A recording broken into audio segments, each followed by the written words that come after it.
Hello, it's the Bad Pipes podcast. I'm Andrew. With me today is the OG, the first feller that we recorded with and fucking uploaded the episode. It's not Scott, it's Isaac. Hi, It's Isaac. me. Hello.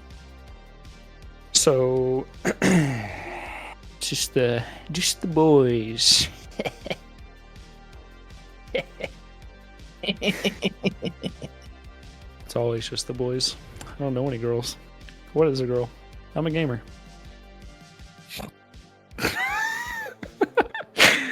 Alright. True. This week we watched The Man from U.N.C.L.E. and Rock and Rolla. I kind of want to talk about The Man from U.N.C.L.E. first. Okay, do it. You led me to believe that Armie Hammer, who's one of the co-leads of this, was a cannibal. Yep. I looked into In real life. very deeply. Yep.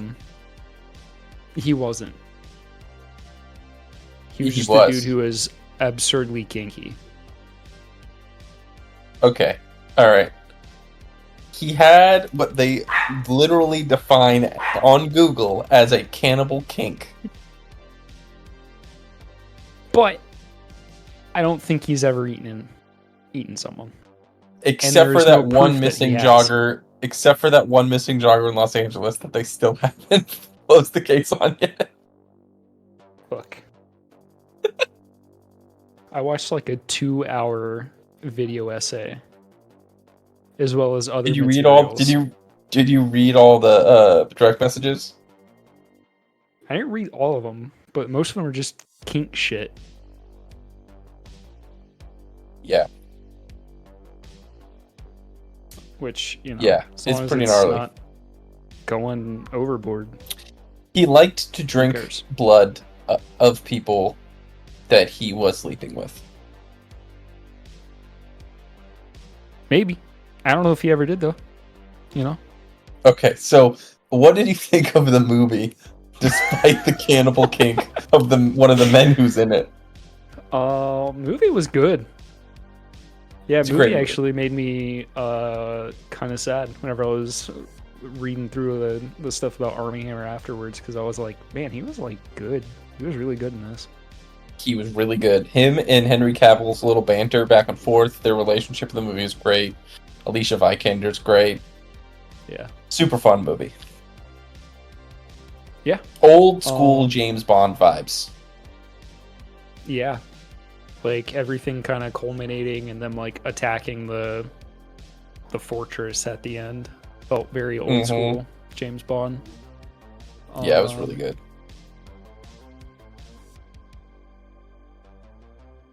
Yeah. One of my favorite like box office failures, but was like a hidden gem from the past like 20 years.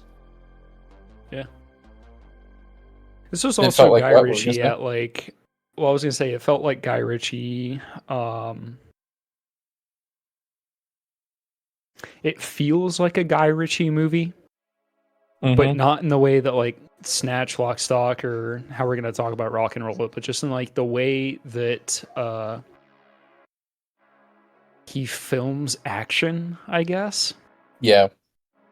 All the chase scenes, like that first car chase scene, is like the way that the camera's moving, it's insane. Yeah. And then that last chase scene when Henry Cavill's in the dune buggy and Armie Hammer's on the motorcycle and they're chasing the other dune buggy, the way that whole scene is shot is crazy.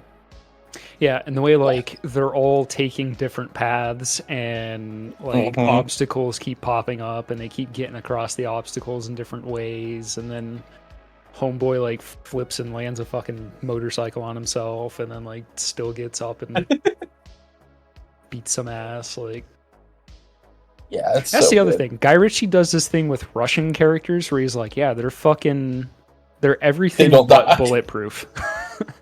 Yeah. Well, and even in Snatch, like Boris the Blade, he shoots Bolt Tooth Tony shoots him like 9 times with a Desert Eagle, and he still doesn't die. Yeah. Yeah, it's so Yeah. good. Um, I mean, I honestly I don't have much to say about this just because it was generally good. I don't think that there were many like strong drawbacks from it apart from like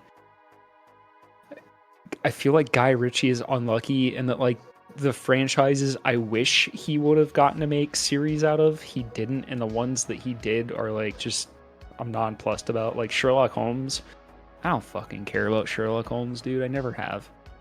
And Yeah, there's like three of those movies, but there's one Rock and Rolla, there's one Man from Uncle, and like I think both of these would have been better like trilogy movies or movies for trilogy. Yeah, I think the Sherlock Holmes appeal obviously was the Robert Downey Jr. Jude Law combo. 100%. I mean, Robert Downey Jr. for all intents and purposes, he's up there with Tom Cruise and Brad Pitt and Leonardo DiCaprio as like your name, like you're in it.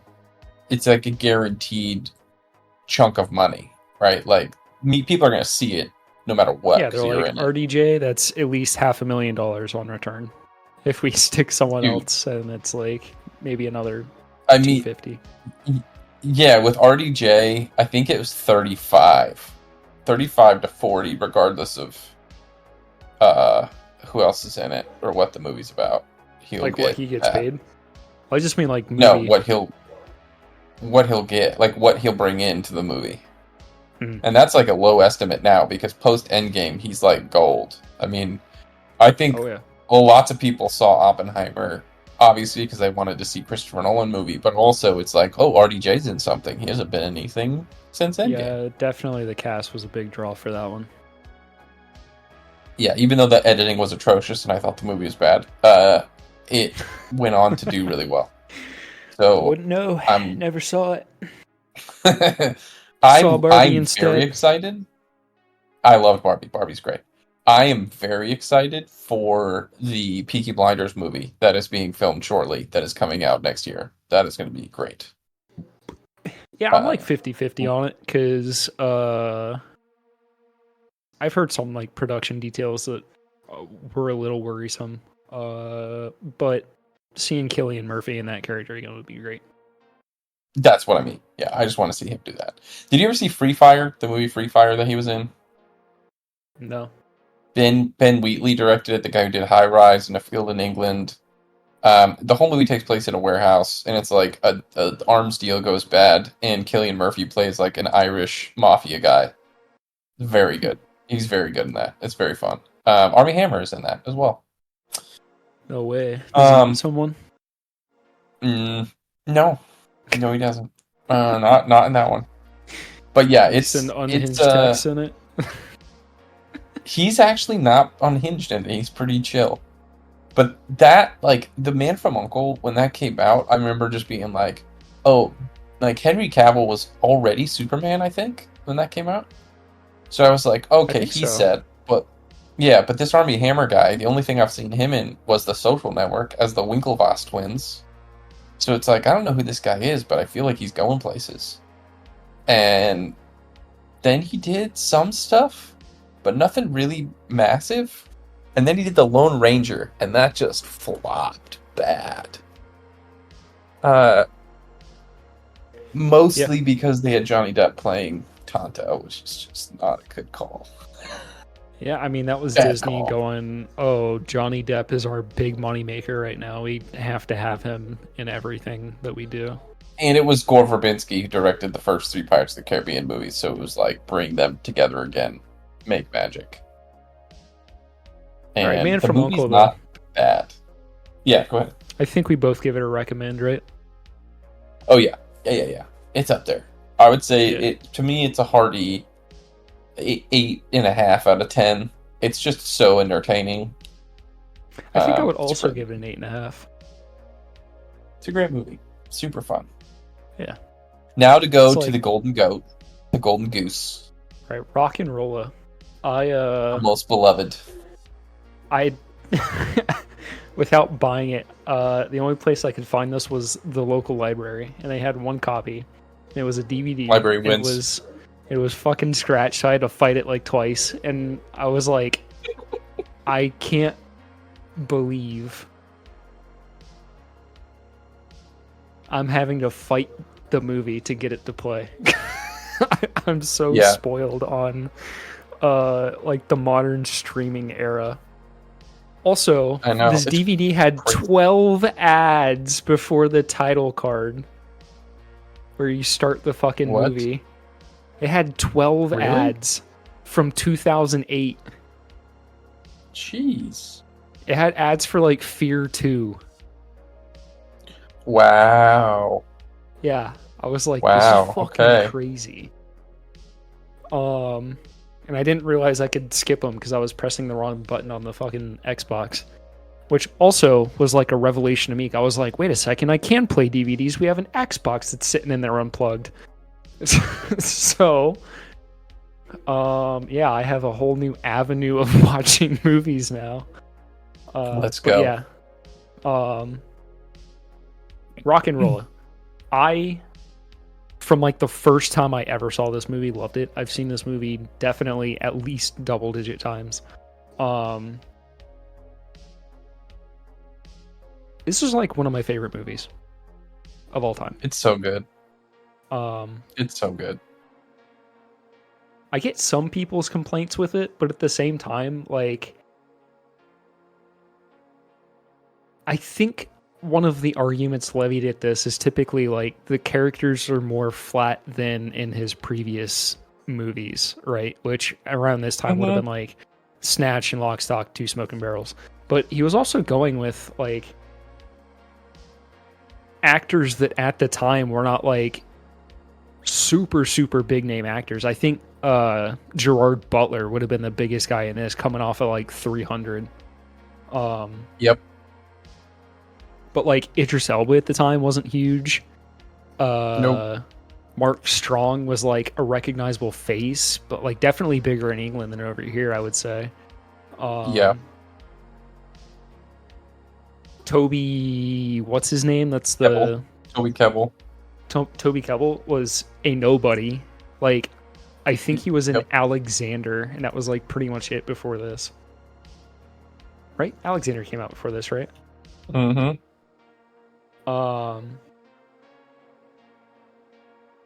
Yeah, like the cast in general for this is like very small at the time, but like they've all gone on to do much larger things now. Could you imagine if Idris Elba was like Blade or Black Panther? That would have been so Dude. fucking cool. He would have, like, if Blade 3, they had just, because of the horrors of the filming between that, because David S. Goyer and Wesley Snipes hated each other and only communicated through post-it notes.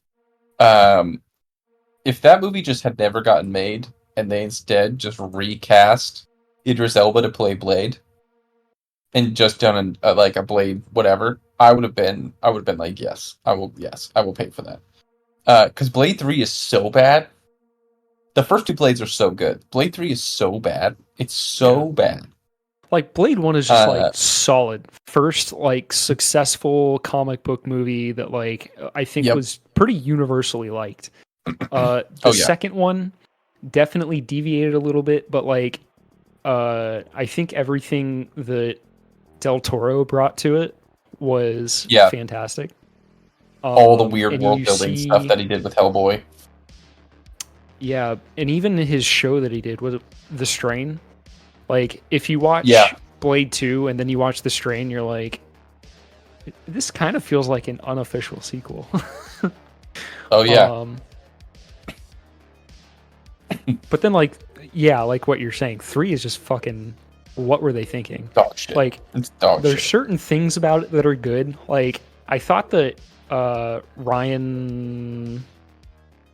Felipe? Reynolds? No.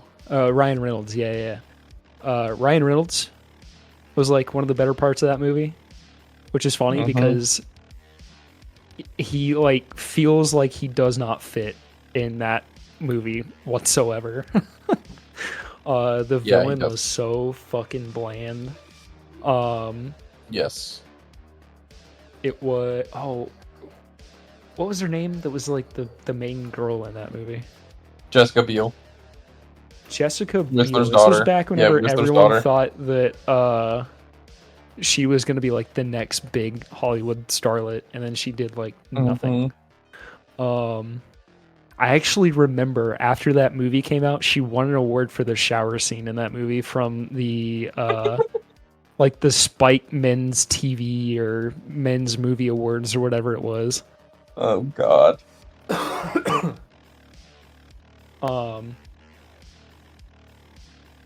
Yeah, I don't know.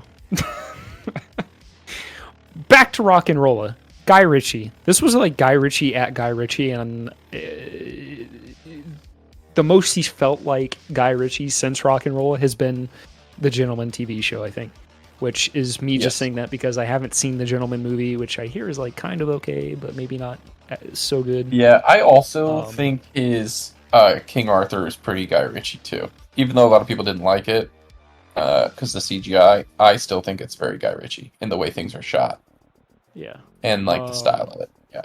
I remember being real lukewarm on it whenever I watched it. Like there were certain things where I was like, "Oh, that's Guy Ritchie right there," like the foot chase scenes and stuff like that. And yeah. Speaking of foot chase scenes, though, Rock and Roll has my favorite foot chase scene. So after the second time that they robbed the same people basically the same way, you got your two Russian heavies that are just these like unkillable juggernauts that like they have so little dialogue, but the dialogue they have just like sets them up to be like the most fucking villainous, ominous, evil motherfuckers you've ever met. I forget what the one guy's name is, but then the other guy's name is just like the Czar. Yeah. In that whole action sequence, I think is one of my favorite action sequences of like anything ever, where like they hit the truck, 1-2 gets fucking pulled into the van with them. Mumbles fucking is trying to mace the Russians, but is like macing both of them. So 1-2's like at one point you see the Russian guy just fully holds his face in front of like holds 1-2's face in front of his own face, and it's just like fully taking the mace for him. But then they're like breaking another window, dragging him out. They fucking all hop in the car. Russian dude jumps on like through the window almost. They drive into a sports fucking store. They're using like baseball bats, baseballs, golf clubs, fucking like machine gun comes out. It's just fucking hectic. It's like hectic and chaotic. They manage to beat them down. They all get back in the car. Fucking Russian dude jumps on the ceiling, like two knives, sticks knives through the fucking ceiling. They're driving around, they panic, they fucking hit another car. Gerard Butler yells abandon ship, and they all run off in different directions, Scooby-Doo style.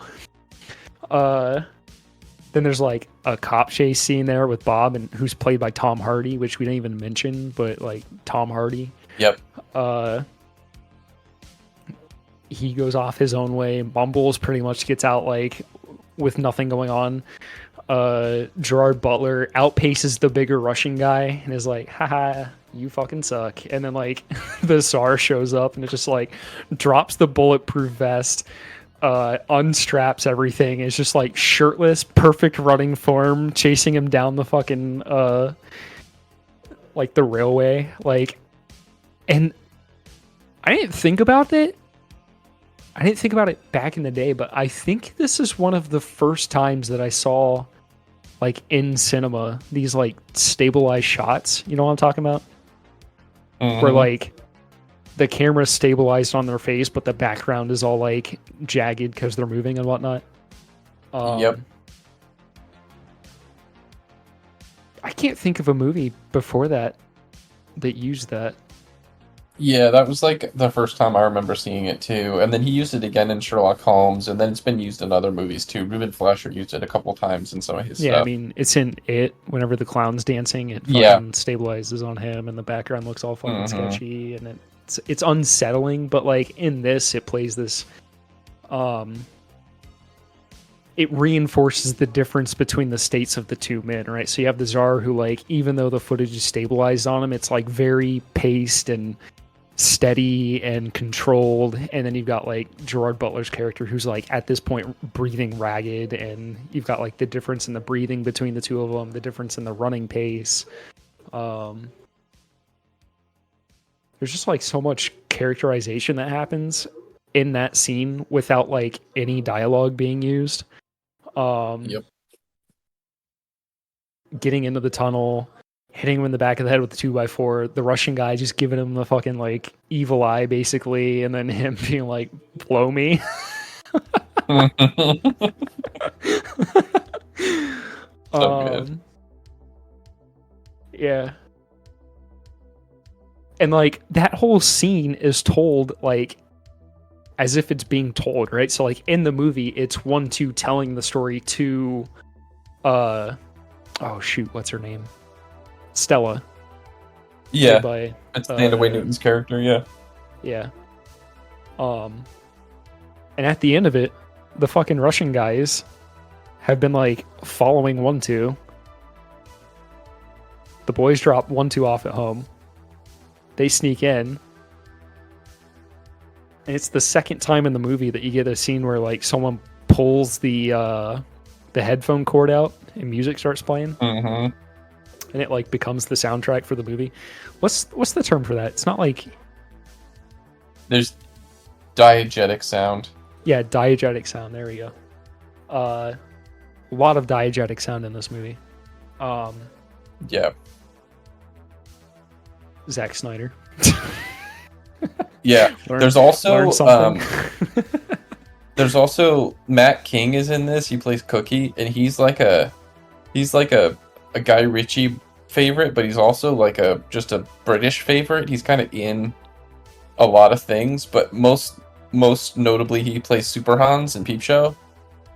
Oh, yeah. And he plays If Cookie you didn't bring it up, Rock'n'Rolla. I was gonna bring it up that his character in Peep Show is one of my favorite quotes of all times, where it's what does he say?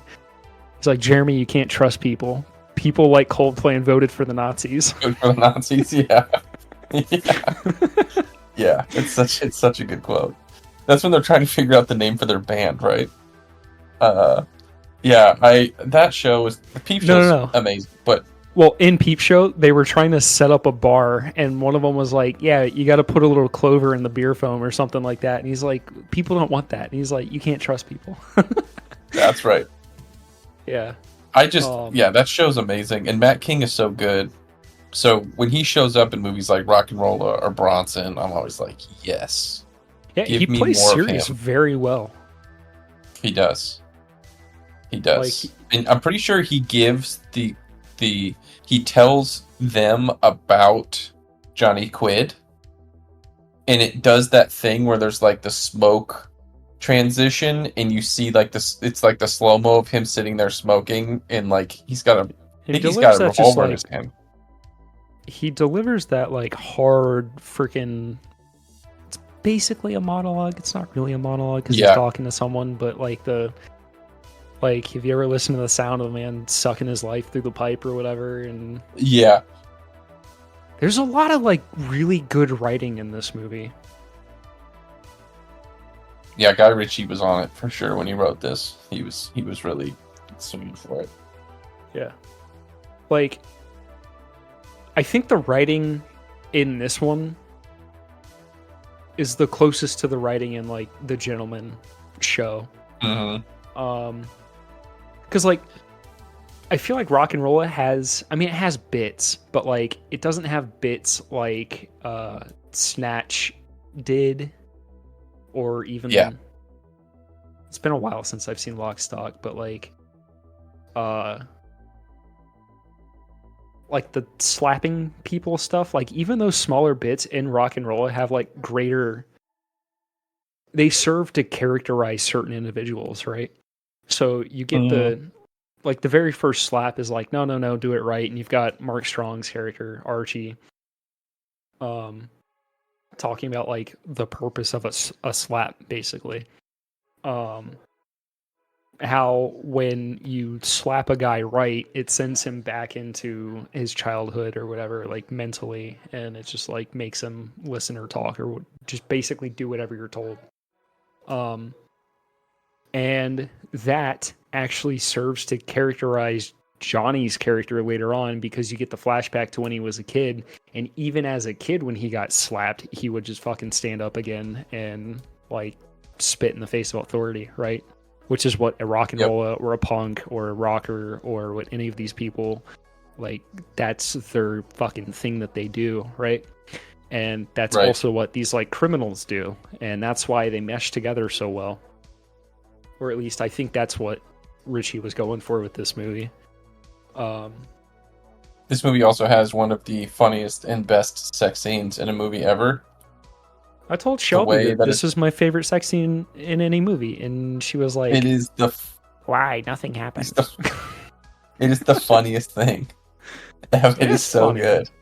Just It bam, is bam, bam, bam, hilarious. bam. It's like what 7 or 8 very fast cuts, Yeah, it's like and then cuts like with like deep breathing and a close up of a face, and then it's over. moan, grunt, cigarette lighter. Done. Yeah, it's a very well done scene, and it's one of those things where it's like I don't think like it fits with the rest of the movie so well. And that's one thing about this movie. Tonally throughout, it's one of the most tonally consistent movies. There's never a Yeah, moment in the movie where it switches into like, oh, we're supposed to have this emotional whatever. Oh, it's not like it's like no. You strap in and you watch it and it's over and it stays totally consistent the entire way through. yeah. I mean, like from the opening narration, like the movie is sex, drugs, and rock and roll. Yeah. And on repeated watchings, you catch things that are just like so much more meaningful. Like Lenny's whole dialogue with the guys about the crayfish and them being an invasive species, right? You Mm-hmm. realize he's talking about himself on like repeated watch throughs. Fantastic dialogue. I really struggle with like why people either don't like this movie or they like why did this not do as well as it should have? Like It's probably something to like probably has to do with partially when it was released. It came out in like a pretty shitty time, uh, as far as like let me see what movies came out. Movies released October, November 2000. Okay, so it was playing against Quantum of Solace, Twilight, um, The Changeling. Let's see what else here. I've never seen that. W, which Slumdog Millionaire. Um, I guess looking nothing at some of crazy. the reviews, it isn't as poorly received as I thought it was because it's got like a 60% from critics on Rotten Tomatoes, 71% with more than Yeah, it just didn't 50,000 make very, it ratings just didn't make from very much money. audience. Yeah, it just Yeah. didn't make much money. Which is funny because how much? Holy shit, it's got a 7.2 on IMDb. I think that makes it like the highest Yeah. rated IMDb movie that we've seen in like 2 or 3 months. Okay, so Rock and Rolla only made 25 million in theaters. Yeah. And it said it wasn't his first box office failure, but it was the first truly undeserved box office failure. It made 57 million worldwide, and Wait, in its but 57. That's Its with like bud DVD sales and whatnot, right? Yeah, and its total budget was 18. Yeah. So it was successful, but what the studio's Successful in the looking long for, run, but not theater not successful. short term. No, no. Yeah. The studio probably didn't make their money back until DVD sales. Um, but I mean, 18 million for that movie's crazy. Like You know what's that. no? You know In what's fucking ludicrous is that we didn't mention that Ludacris was in this movie too. yeah, in Ludacris is good in this movie. Oh yeah. He had No, just this was he back had when just he come was off like Crash. actually playing characters, and he wasn't just playing himself in movies like the Well, he fucking had just Fast Five or been whatever.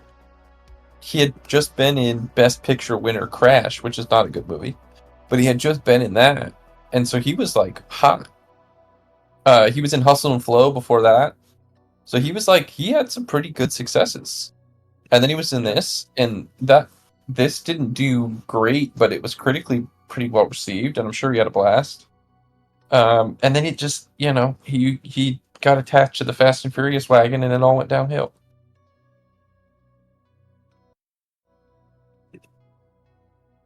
Yeah, I will say this movie made me want to watch Smoking Aces again.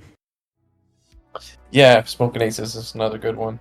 Have you seen the newer Planet of the Apes movies at all? Like the first two, I think. I haven't watched Because what's the new one? Kingdom, the new one's Kingdom, but the two Matt Reeves did were Dawn of the Planet of the Apes and War of the Planet of the Apes, and those were both very good. And Toby Kebbell plays Koba, who's like the monkey opposite Andy Serkis's Caesar, vying for power in that. He's very good in it. And then he also was one of the main characters in Warcraft opposite Travis Fimmel. And Warcraft was not a good movie, but he also was very good in that as well. And then he played Victor Von Doom. He played Doctor Doom in the horrible Josh Trank Fantastic Four movie with Miles Teller. And I just felt bad because every time he's phenomenal in the Planet of the Apes movies. But anytime he gets attached to like one of these big franchises where you're like, great, Toby Kebbell's finally getting his day, it doesn't work. The movie just doesn't work. But he's been in some really good shit. He's kind of like Army Hammer that way. Yeah. Only he doesn't eat people. That we know of. He doesn't eat people. He doesn't. He doesn't do it. Yeah, he's very good. He's one of those guys that every time I see him, I'm like, man, I want you to be in everything.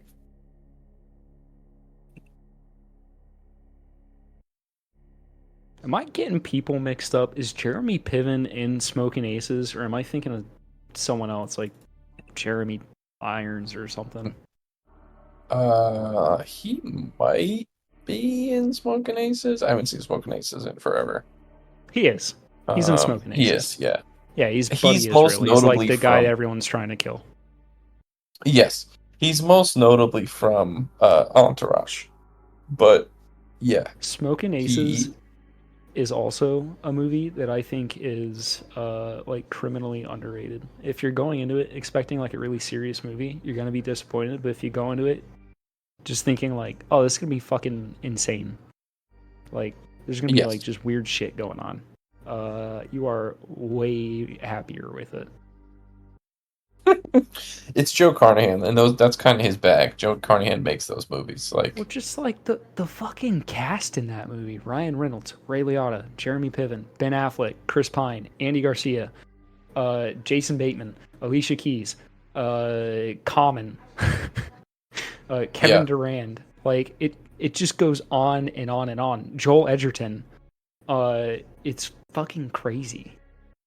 dude, Kevin Durand is so good in that too.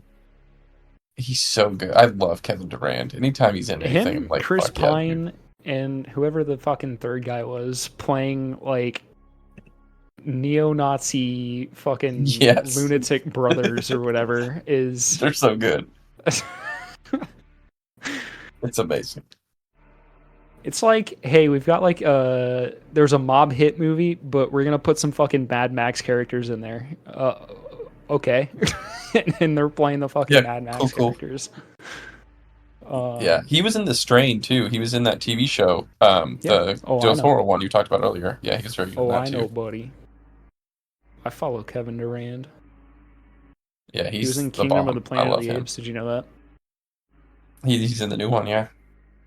Hmm. Was he play Yeah, the Monkey first time I Star? ever saw him, he does play a monkey, yeah. There was a movie, or he was in the TV show Lost. That was the first time I remember really paying attention to him because he was in 10 or 11 episodes and he was very good in it. And I was like, I like this guy a lot. And then he showed up in Ridley Scott's Robin Hood movie as Little John, and everybody hated that movie. A lot of people shit on that movie. I still think that movie fucking slaps. Uh, and he's great in it. Hmm. He's very good in it. He's also in Abigail, which I've had one person tell me is pretty good. Looks Yeah. like it scored pretty high with critics and people too. Yeah, it's by the guys that did Oh Ready or Not. shit, dude! I forgot he's in Wild Hogs. Yes, he is in my phone. He's in Wild Hogs, dude, with Ray Liotta again. Yep. Oh, that movie's so bad. I remember one of my earliest, very successful internet comments was commenting on a picture of some Games Workshop was bringing squigs back to like the 40k setting for something. So they had these like orcs riding squigs. And I'm pretty sure I just commented wild squogs and got a shit ton of likes. Oh gosh.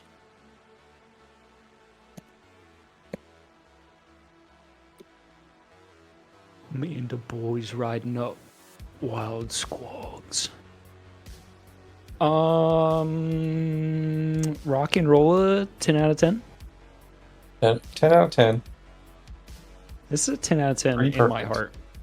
Realistically, it's Yeah, probably pretty like perfect. It's pretty a 9 from me. perfect movie. I would say just because of how much I love it, it's a 10 out of 10. Realistically, it's probably somewhere around the same as Man from U.N.C.L.E., like an 8.5. But I love it, so it's a 10. Yep. I just In the feel soundtrack. like We didn't you even were talk about saying, the soundtrack. That movie, we didn't talk about the soundtrack. We just mentioned that it has very good diegetic sound. yeah, The soundtrack is fucking awesome. Yeah, the Yeah, subways, playing they're the in whole it, too. time that Johnny Quid is fucking shanking the bouncer at the club. Rock and roll queen, baby. Fantastic So good. stuff.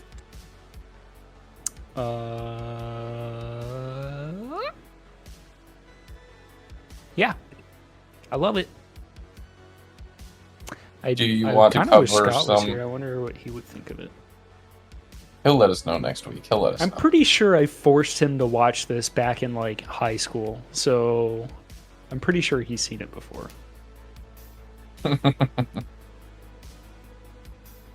All right, Are you ready to on to the delve into things? news. Yes. The news, as other Do you wanna podcasts say, talk- the newsy news. Do you want to talk about the Xbox closures, the Microsoft No, Studio? I want to closures? talk about how Okay. excited I am that Rings of Power Season 2 trailer dropped. Okay. I'm so Let's start with excited, that. dude. Uh, Do you see the Sexy new Sauron, elf? man. Yeah, It's there's a not new new elf, elf, and it's he's got sexy. blonde hair. What? It's Sexy Sauron. It's Sexy What the Sauron. fuck The are new you elf is talking Sexy about? Sauron. No, there's The an. new elf. What is does he Sauron. look like? The one in the fucking trailer. Describe him. He's got the long, flowy blonde hair. Yeah, it's a new elf. It's Sauron. No, what are you trying to say? Sauron put on a wig? No one noticed? I'm telling you, the new elf is Sexy Sauron. That's my favorite You know what I thing hate? out of this is that everyone's like just memeing about Sauron wearing a wig and that being the magical fucking disguise that like deludes all of the elves into thinking that he's someone else. The worst part about this is that Sauron, apart from the ring, is he's powerful, but he's not like a wizard or a god or anything, or a No, demigod he's even or whatever. fucking cooler. He can turn into like a vampire and a werewolf and all sorts of shit. But So instead, listen, he put a fucking wig on. the number one problem, the part of this trailer, I gotta be honest with you, I didn't finish the Rings of Power trailer.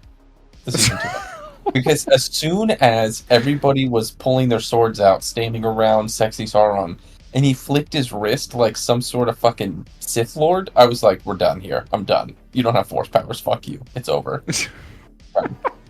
I turned it off. I was like, this is bullshit. No.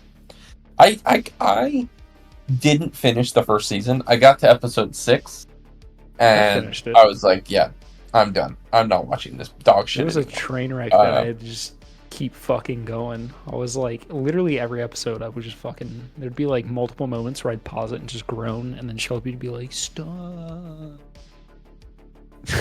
Don't watch it if like you're not gonna this. like it." And I went. Do you So- know what the budget was for the first season? Well, I believe their like budget was $1 billion, and that was like acquiring the stuff. That was apparently setting up like 2 or 3 seasons. Like there's guaranteed, I think, 3 or 4 seasons of the show, which means no matter how much we all hate it, they're gonna get made. It's supposedly between 10 and 13 million an episode. Yeah. Yeah. And they had, was it 10 episodes?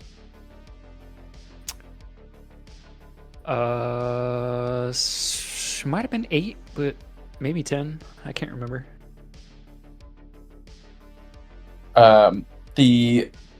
So that's that. House of the Dragon, to swerve to a good show. No, we're not done. Similar budget, way better show. So Rings of Power. To get you back on track. Don't make me 'Cause we're not talking talking about Hot D yet, alright? We'll talk about Hot D when we get there, okay? Quit jumping the gun, brother. Alright? This trailer for season 2, official teaser trailer, Yes. 6.2 million views, 76,000 updoots,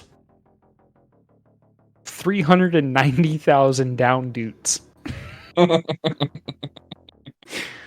I just like watching this. I'm like, what the fuck are they doing? Because there's like a slimy worm dude walking around. Sauron has a fucking wig on. There's Sexy Sauron. elves that are like. Elrond is like whipping out a fucking sword. I don't know why.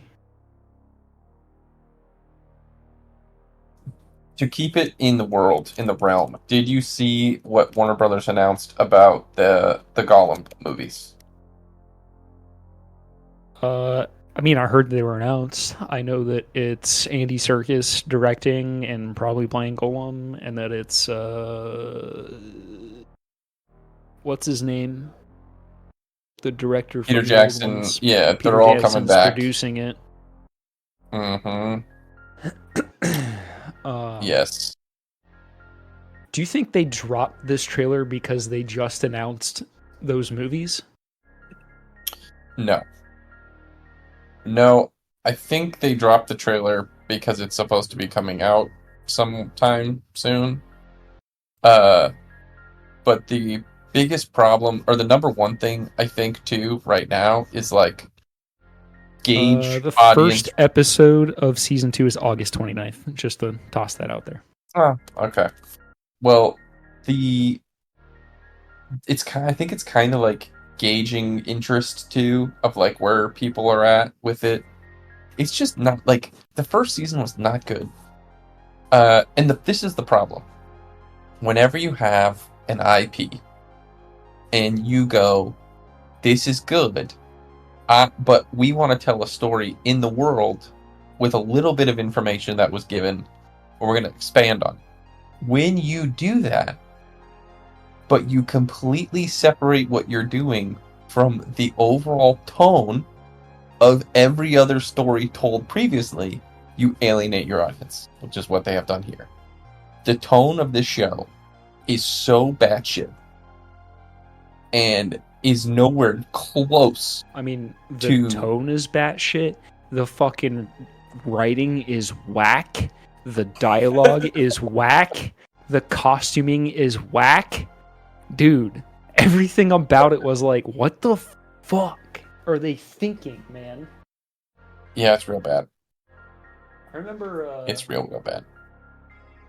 I think within the past, like, few months, actually, or maybe it could have been a while ago, Nolan was like, yeah, I finally watched Rings of Power, and I actually didn't hate it. And I was like, we're gonna have to fucking talk about this in person, because I'm about to, like, lose it on you in text. Yeah, it's very bad.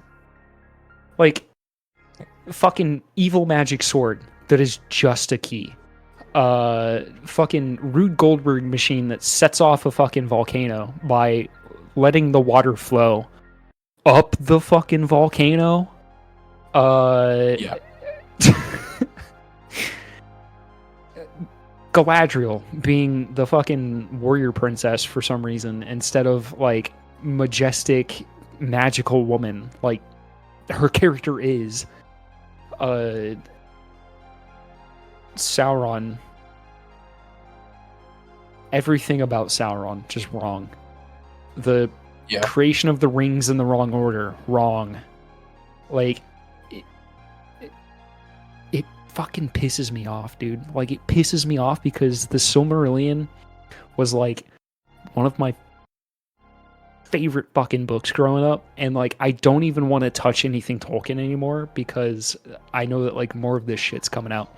Like, I've heard other people talk about Star Wars where they're like, yeah, I can't even watch the original shit anymore because, like, they've just ruined everything for me. I'm not that way about Star Wars. I can still watch the, like, prequels and the originals and, like, older animated stuff and be like, I still fucking love this. It makes me sad that they've lost the tone of Star Wars, but, like, Andor is like a little light in the dark, like a little glimmer of hope. And the fact that it's a finite thing, I think I can't stop burping. I think is gonna be, like, good because it's not gonna go on for so long that they ruin it like they did with the Mandalorian, where it's like, oh, cool, you've got this thing that's working. Time to try and tie it into all of our other things that failed to try and make the things that failed a little bit better, or to make people watch the things that failed. And you're like, stop. You're gonna ruin everything. Yeah. And Rings of Power is just so fucking bad. The only Star Wars movie that I'm remotely interested in anymore right now is the fact that Donald Glover is writing and directing his Lando Calrissian movie. That's the only thing. Lando. I think he'll be fine in his own if he's in control of it. Which apparently, well, you know, Kathleen Kennedy's in control of it. So, I was excited about Rogue Squadron, but then that got kiboshed. So now it's like, you know, whatever. Well, that's the thing is, like, Star Wars announced they've canceled more things than they fucking announced at this point.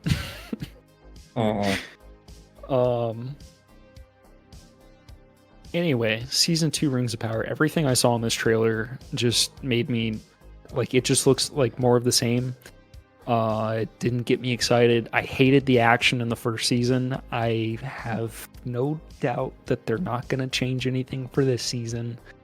I think the Orphan Clark is a pretty enough lady, but I don't think she's Galadriel.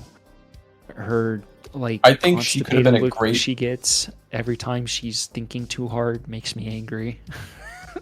She's a good actress. This is not. It's just a bad character. Yeah, and it doesn't help that the dialogue is so, like, to be terminally online. It's just so fucking cringe, dude. I have a tempest inside me. Chill? Did you see? Did you see the Forbes article when the House of the Dragon season 2 trailer dropped the same day as Rings of Power? Yes. I'm pretty sure. Did I send it to you guys? I might not have sent it to you guys, but it was written by one of my two Forbes writers that I actually like. It's like Eric Kane, and I forget who the other guy is, but they're like solid. Peter something, yeah. It's like the Peter gaming, yeah, the gaming guy. I think it's Peter. That he's fantastic. But the headline is HBO stabs a dagger into Amazon's The Rings of Power with surprise House of the Dragon season 2 trailer drop, and it's like, yeah. That's exactly what it did. Because you watch that and you go, yes. Yes, this. This is what I want with my sword and sandals. Thank you. Yeah, I mean, watching the House of the Dragon trailer was an entirely different experience from watching the Rings of Power one. Like, House of the Dragon was legitimately exciting. The little bits of action we saw in that looked fucking brutal, which is awesome.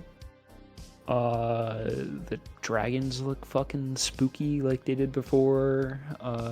You see the tension between actors and scenes in the trailers, which is like, if you can see it in the trailer, it's definitely in the show. And as a whole piece of a season, like, if you take the whole first season of House of the Dragon, that whole first season as a collection of a show is better as a whole than any single season of Game of Thrones was on its own. There were episodes of Game of Thrones that were just as good, but that whole first season of House of the Dragon was so well done. Oh yeah. I think that partially is like the quality of the actors. Like, the actors they have on House of the Dragon are phenomenal, man. Like, the only person that going into it I was iffy about was Matt Smith. And I think within the first episode I was like, never mind. I'm sold. Yeah, he fucking nailed this character. Yeah, he's so good. He's so creepy and good. God, dude. Like, there's that one episode with the battle on the beach where he's just like, it's so, oh man, it. Let's do this. So good. Leroy Jenkins, is it? Yeah, he's so good in that show. Everybody's great in that show. Emma Darcy's great. Everybody's great. Phenomenal. It's a phenomenal show. Yeah, I just like comparing the trailers to each other. It's insane how different the feeling of the House of the Dragon one was from Rings of Power. Like, again, they nailed the tone of the show. They give you what you expect, and it's like, it's exciting. It's legitimately exciting. I kind of want to go through some of the Rings of Power teaser trailers comments real quick. Let's do it.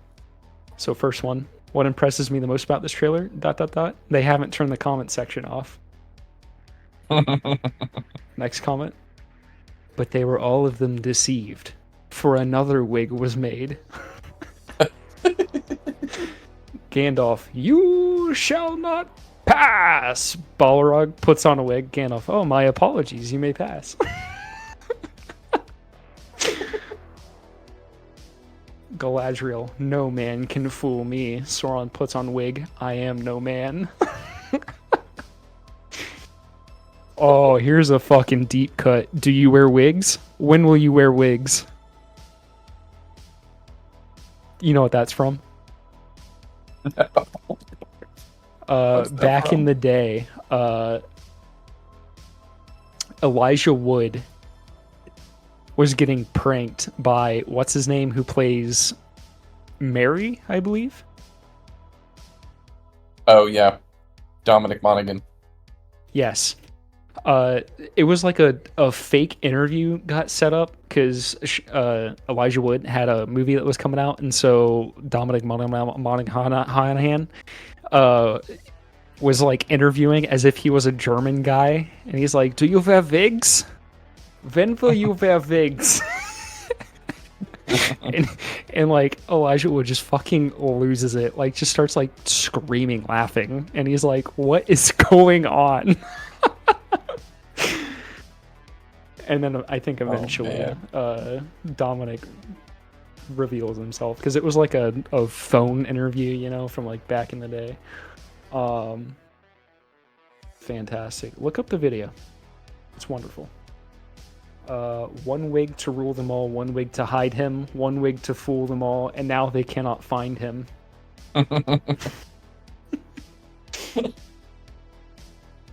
Oh man. I never thought I'd die fighting side by side with an elf. How about side by side with a wig? You are tearing me apart, Sauron. Galadriel. Halbrand. I don't wear half my wigs half as much as I would like, and I wear less than half my wigs half as much as they deserve. I don't care what they tell you in school. Sauron wore a wig. Oh man, like, what were they thinking, dude? What were they thinking? Because that was a major gripe with the first season, was like the costuming is not so good, and then they were like, "Fuck it, put Sauron in a wig. We don't care anymore." And like you were saying, they spent upwards of $13 million per episode on these fucking dog shit episodes, and you're like, where is the money? Like every once in a while you get like a big sweeping CGI scene and you're like, okay, there's probably a couple $100,000 in that, but like, where else, man? I just don't understand. I don't understand how they spent so much on this for it to be so bad. The other problem too is just the amount of it's not even retconning, false information that they've built into the lore that just hasn't happened yet, but it's their way of like trying to tie it to the movies or the books that people know. Yeah. It's annoying. Somebody said his forehead is as long as Frodo and Sam stripped him out to. I did notice that. Oh, that's a good one. I thought there was like some information a while ago that they had cast a like an Indian guy as Sauron. So I don't know if they're gonna like use that to like he changes his appearance at some point and he just like is a different actor or what. But from what they showed in the trailer, dude, this is just more of the same dog shit. House of the Dragon looks fantastic. Rings of Power looks like it's gonna be bad.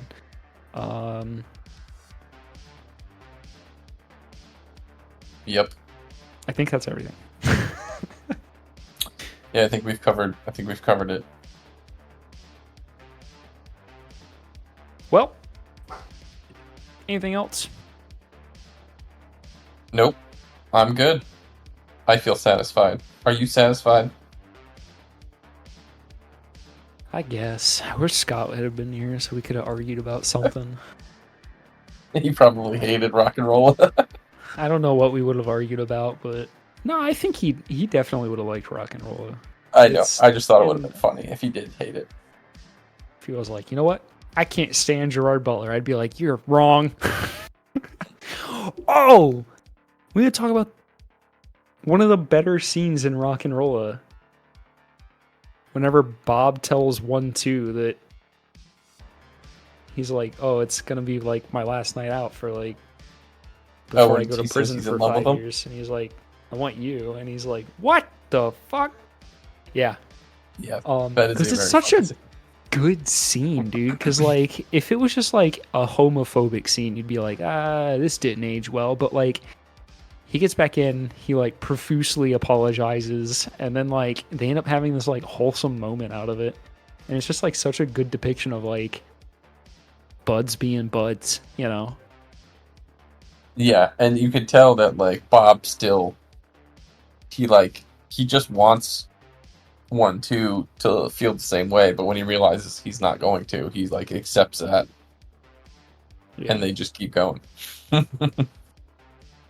Yeah, that's a good scene. It's a funny scene too. It's really well written. Yeah, Shelby really liked that scene because I think at first she was scared that it was just going to be like a homophobic scene and it'd be like played Yeah, for like, oh, gay joke, ha ha ha, this is 2008, ha ha ha, gay, but like that's not at right. all what it is, and it's actually like a very enlightened scene, I would say.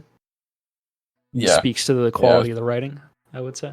hmm I would say one would say Yeah, one you know might what say one wouldn't say?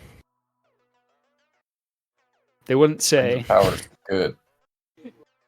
"Give me the meat and give it to me raw." Oh, why?